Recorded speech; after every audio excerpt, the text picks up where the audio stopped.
गजानन पाटील सामाजिक कार्यकर्ता युवा संघटनेचा प्रमुख संघटक आहे। 27 गावातील प्रलंबित मागण्यांकरता हे बेमुदत आंदोलन सुरू झालेलं आहे।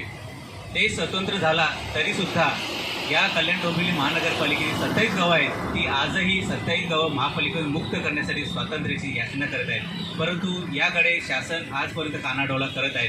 27 गावांची स्वतंत्र नगरपालिका व्हावी ही मूळ मागणी पूर्वीपासून आहे। यामध्ये मूळ कारण म्हणजे अबाधित मालमत्ता कर असेल, शेत जमिनीवर आरक्षण असेल आणि होणारा भ्रष्टाचार, याच्यामुळं ही 27 गावं स्वतंत्र व्हावी ही आमची मूळ मागणी या ठिकाणी आपण केलेली आहे।